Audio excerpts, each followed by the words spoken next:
I love this question. I love it. It's so easy. It's so easy. Plenty of people get it wrong, but I promise you it's easy.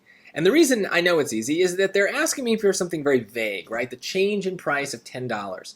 So, okay, well, I could figure that out theoretically, but I could also just like have a price and then increase it by $10, right? Like it would be so much easier if I actually had a price. And since I have a calculator, it doesn't really matter what my price is. I'm going to be able to figure it out. So this is a great example of arithmetizing when we don't necessarily care about one value of a variable, we care about a change. And so we can also use arithmetize to understand the change.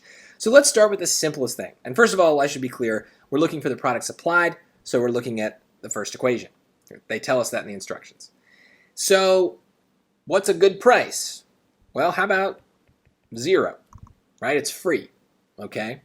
I know that maybe doesn't make a lot of sense in the context of the story, but it makes a lot of sense in the context of the equation, because then I have the supply is going to be S of 0, which is 1/2 of 0 plus 40.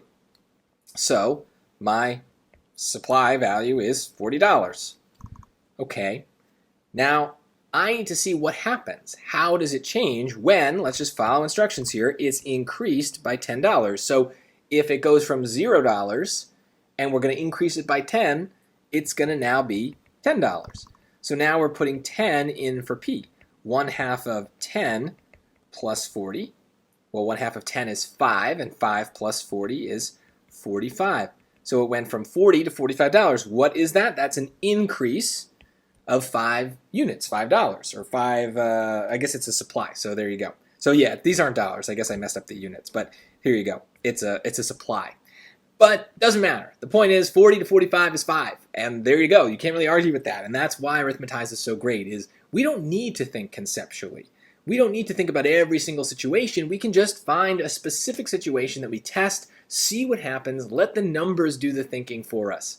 Try your best to use arithmetize when things get weird, when the algebra gets conceptual and abstract. Bring it back down to earth. Bring it back into the real world, and you'll understand it much more easily.